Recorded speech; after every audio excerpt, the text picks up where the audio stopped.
Добро утро от нас! Днес е неделя и ще излизаме с Филип и децата по негова инициатива с приятели от Бургас. Не знам още къде ще ходим, но Филип много се е натакал. И аз в твоя чест. Няма на къде, не. Ай, тръгваме!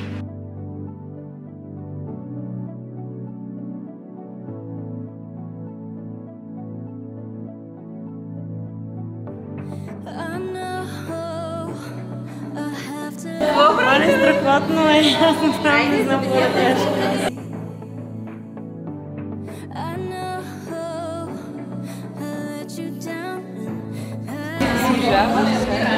Много е красиво. Аз направо не знам. Мога направо уникално. Аз не съм виждала толкова красиво украса.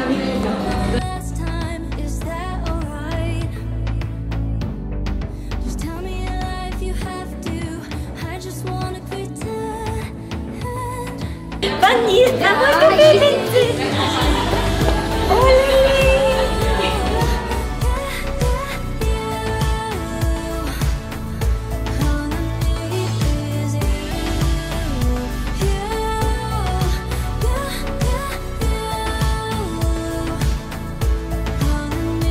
Ей, момче, най-накрая! Ето ти си машина. Продължавай да ни вдъхновяваш, да ни даваш добрия пример. Много те обичаме. Най-много.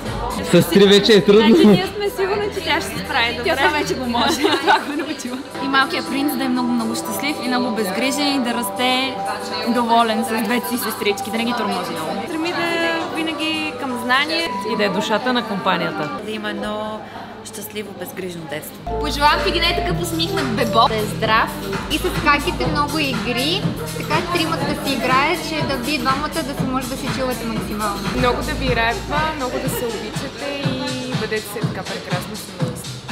Слънчице, правиш ни изключително щастливи всички нас.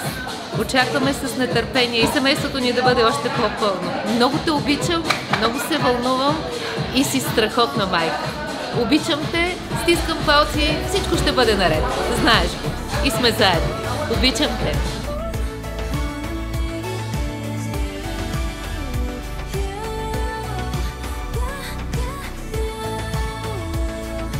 Много съм неподготвена, розово и зелено. Но вътре има синьо, така да се каже.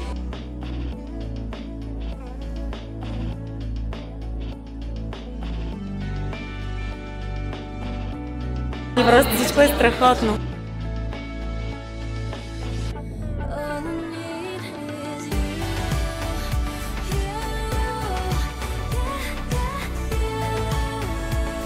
Мило семейство, наслаждавайте се максимално на щастието, което съвсем скоро ще ви се случи.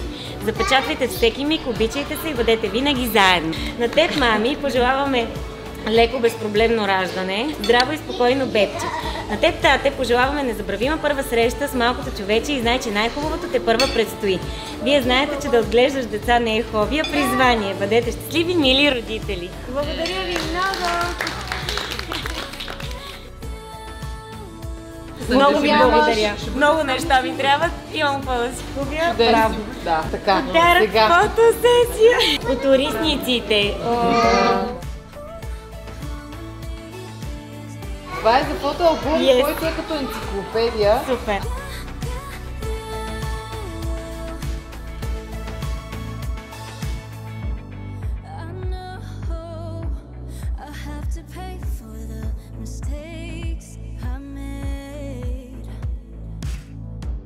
Искаме да ти пожелаеме леко раждане, здраво, щастливо, прекрасно бебече, което нямаме търпение да видим на живо, да се запознаем.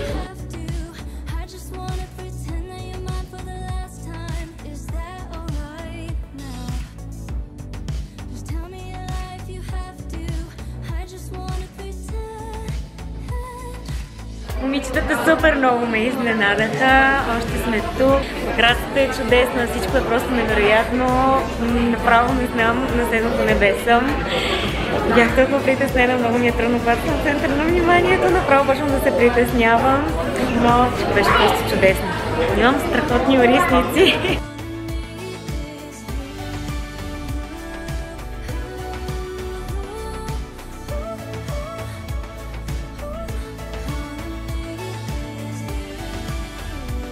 Сиена, къде отиваш ти? Има отива. С кака? Днес е първия учебен ден. Аз много се вълнувам.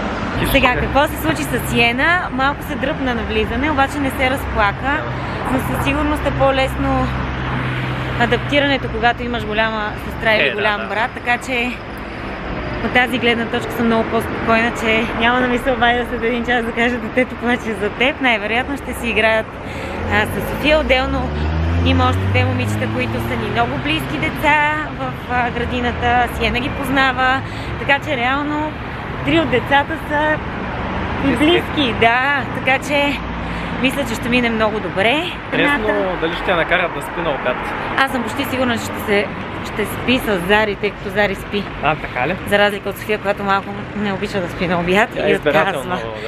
Тя един ден спи, един ден не спи. Редува ги. Един ден спи, 10 не спи. И вечер става малко Горе-долу така ги редува. по-интересно, да. Но пък сега покрай сестра се може и тя да реши да си легне. Дано. Днес да ги вземем в добро настроение. Онзи ден получихме една пратка от Kinder Box с дрежки за малките. Сега ще я разопаковам и ще ви покажа какво се крие в нея. Започвам да разопаковам. Вътре има неща и за момичетата, и за бебето. Това са бебешки водита.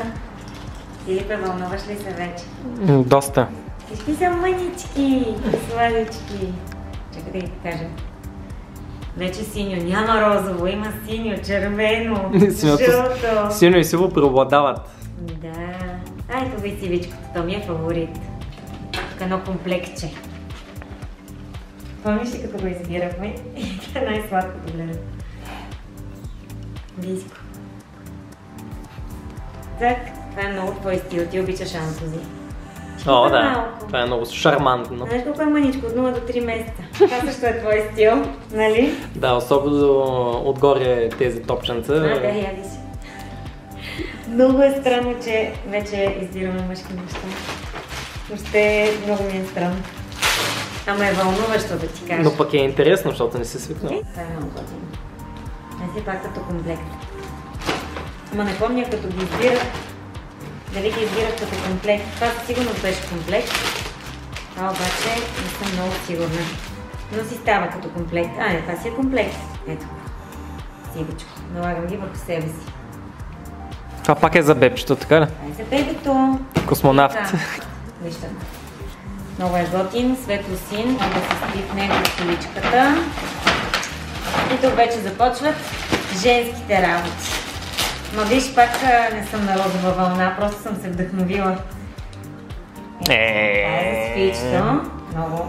Как сказах те, за Шарън Стоун или... Не, Чарлстон. Чарлстон, да, Шарън Стоун е един друг момент. Това също е сет обаче, проблеми.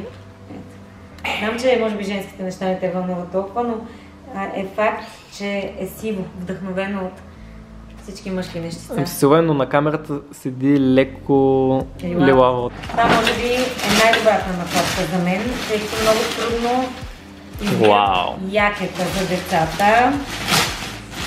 И пак синьо, какво ми стана? Аз съм абсолютно вдъхновена. Погледнете за какви сладки якенца говорим. Синички, да си отиват с братчето. Ето ги. На София и Сиена. Аз се надявам да съм подбрала правилните размери, защото много често взимам по-големи или по-малки неща от страх, че няма да им стават и накрая те наистина не им стават много дълго време. Мисля, че дори якенцата ще трябва да ги заменя с по-малки.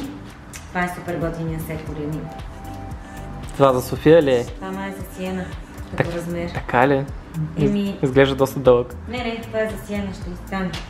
Сиена е висока. Между другото, хубавото е, че Сиена може да носи някои от нещата на сестра си. Да. Лека по лека. Забавя ми, както... това е много сладко. Имаме още едно свичерче за бебето и него искам да покажем. Това е за Софийчето, отисче е по-голямо. За градината да са ми еднакви, защото ми е по-лесно и защото те искат да са еднакви. Това е последното, вижте. Приключихме с анбоксинга. Скоро ще ви покажем още от нещата, които сме взели. Но другите неща са по-скоро пижамки, бодита, докато тук все пак има сетчета и за навън. Но ще ви показвам по етап. Сега трябва да ги подредим изперем, изгладим, така че имаме работа. Айде. Тук що приключихме една фотосесия, може би последната фотосесия с голям корем. Днес снимаме с Биби, но Биляна, не Билян, което е много странно, защото вие познавате Биби Билян. Но сега ще ви покажа и Биляна. Къде си, Биби? Махни ни! Страхотно ни се получи, нямам търпение да ви споделим снимките. Зад нас, между другото, е коледният декор, който подготвя за семейните фотосесии, които предстоят тук. Ние ще дойдем ли? Никога не съм си правила, ще ми е за първи път. Ще ми е за първи път. Ако ни поканят. Ще ни покани Биби. Тя много и допадна твоята позитивност и комуникативност, Филипе. Имам предвид моята. Тук що София зададе най-великия въпрос. Детето е на 4 и ме пита: мамо, ти с 3 деца можеш ли да се оправиш? Мълчание от моя страна. Мамо, че аз мога да го отворя. Според теб може ли да се оправим с 3 деца, мамо? Да. Как ще се оправим с 3 деца? Ами когато много ги слушаме. Ние сме при Галята да пострижем София и Сиена и след това отиваме на танци. Бяха на градина, въобще е пълна програма днес. Да, тук ще успях да я разреша. Така че по-лесно да може да я пострижем. Здравей, Филип. Здравей, Антоне. Какво правиш тук? Носи ти подарък. Благодаря ти. Да, много мило. Сандвич. Ти що знаеш, че влогвам или? Да. Иначе ще като спреш камерата си газон. Галя, здравей.